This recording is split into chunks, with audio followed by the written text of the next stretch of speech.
December of 2024, I was so depressed. A year later, I've been the happiest I've ever been. I didn't even realize what I'm gonna teach you how I did it. And I didn't even realize at that time that's the thing I was doing. I was just doing it. I didn't even realize. See, from the December of 2024 all the way to November of 2025, 11 months before I was able to figure out, okay, that's the thing to do. And also, I have been doing this for a while. I didn't realize that the reason most people are unhappy is because they have a wandering mind. Like I heard there's a study saying that people that have their minds are wandering, that's when most of the modern day misery comes from. Like a person in traffic light, like is so depressed and they're moving, you don't have anything exciting. And also we have our phones which is giving us cheap dopamine. Like every single time you reach for your phone, like, to get an instant gratification, whether it's watching TikTok, whether it's video games, whether it's not even a phone, whether it's most of the modern day bullshit, all those junk food and alcohol, weed, they are giving you cheap levels of dopamine. Whenever you watch, let's say for example you are bored and you need something to do, whenever you reach your phone to play video games or watch TikTok, you are stimulating yourself. Like most people cope and say this is resting. This is not rest. And I know you're gonna start, you might feel like, oh, who is this guy? This guy is another Hamza. Like, no. I tried to give this advice to my friends and most of them did not even listen to me. They said, without their games and their phones, they will be depressed. They are just bored and blah blah blah. Like, some people can do an hour of all these bad habits, but it accumulates. Some of the times, like, I see most people walking around like with their phone in their hand like this. And I was thinking, like, come on. I was just looking at them yapping about they're gonna be successful, but the way they use their phones, terrible. Like, they just, like, when they're even playing video games, like, they are not, you cannot even see the smile on their face. Like, you just,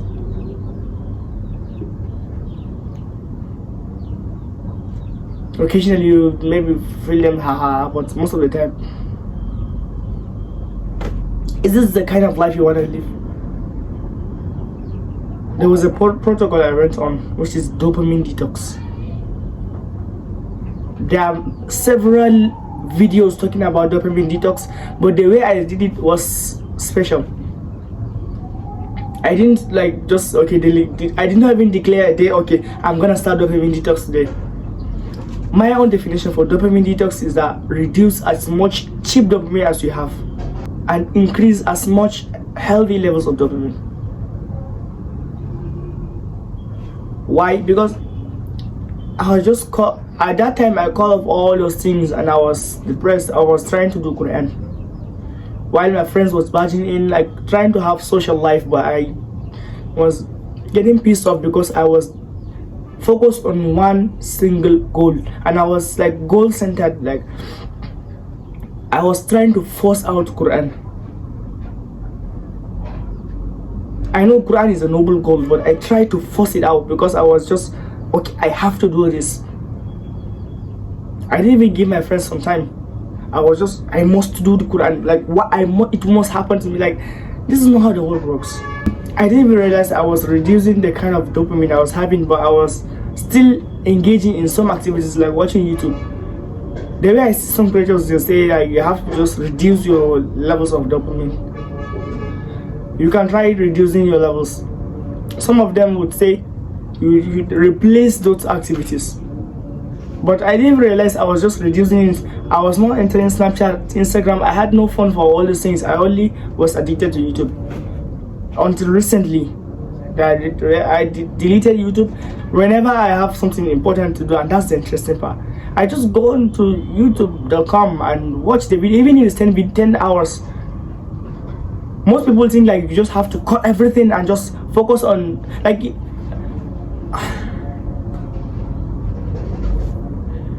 those creators are telling you just cut everything, don't even have a single social media on your phone. Most of them are lying. Like there are some outliers, there are some people who are telling the truth, but most of them are just wanting views.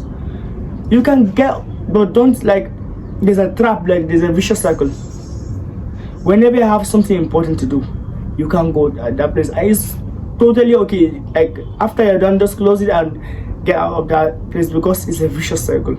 It will keep on trying to hold you, because I was some of the times I would binge watch, I know, but it's still okay since I am much better in the past now than in the past. Like we as human beings, we are not perfect.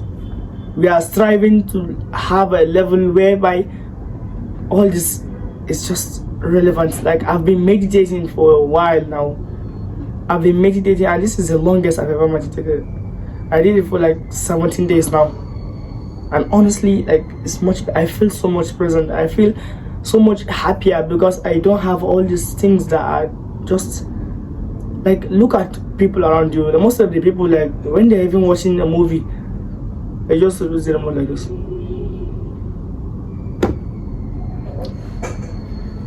Some people, like immediately when their phone is down, they'll just pick up maybe the remote, or they will just find something. They are chasing dopamine. They are chasing from one fleeting dopamine to the next, and they don't even have a purpose of life. And that's not how life works. What's the purpose of life? Allah said He created the jinn and men only to worship Allah subhanahu wa ta'ala. Worshipping Allah subhanahu wa ta'ala doesn't mean only doing ibadah. There are certain things in life, like socializing is also for the sake of Allah. Anything you do for the sake of Allah subhanahu wa ta'ala is ibadah. Like you cannot say you're scrolling for the sake of Allah. No. You might watch a video trying to improve your deen. Like this for intention is for Allah subhanahu wa ta'ala, which is a good thing. Like you cannot say, oh, I'm watching 1 hour of Qur'an lecture a day, which is a bad thing. No.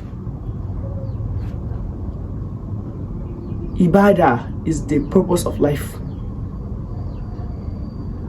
Anything you do that you have the intention that is for Allah subhanahu wa ta'ala, that is ibadah. You can get up your phone, like I use an iPhone, like there's a color filter, you just have to change that into grayscale. That's it. When you change it to grayscale, I see most people talking about grayscale. I tried it, and I'm among those people now telling you have to use grayscale. Like 99% of the time my phone is in grayscale. Like I don't even feel happy to just use the phone. I only use it for important stuff. That's it. Just like you feel so much like you don't stop wanting those things anymore. You stop wanting those things anymore.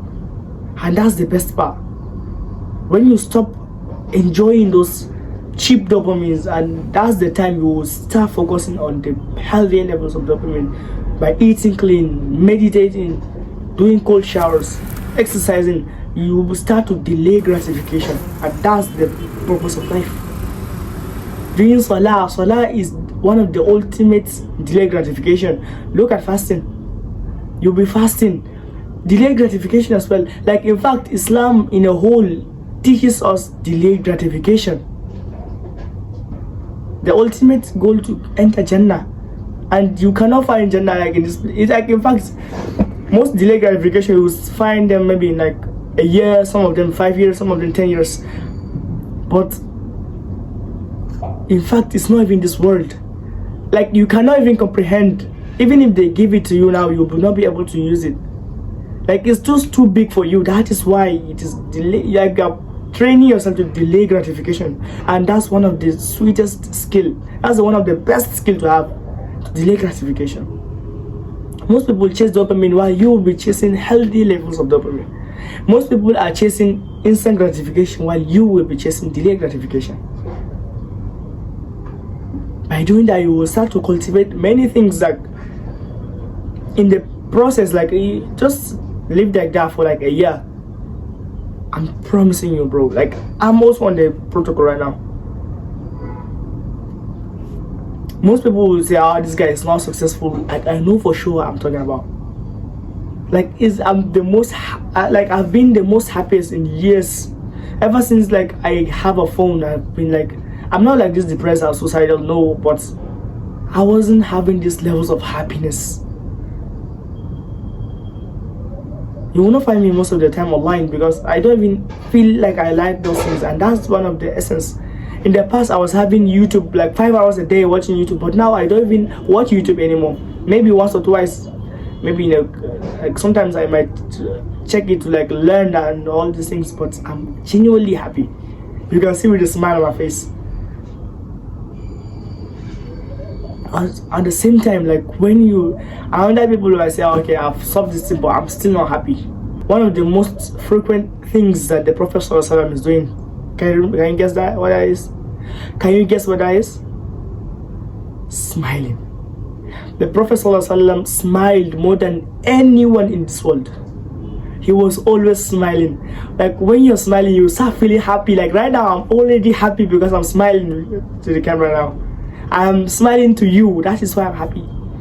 Like just smile. When you smile, like some people might think smiling makes you like makes you soft, and some people will think, oh, he's too soft. And no, the Prophet ﷺ smiled, and when someone is talking to you and you are looking at him in the eye and you are smiling, like there's a subconscious feeling like he feels so much happier and so much like you feel listened, and that is what builds trust. That is why you buy things from people online.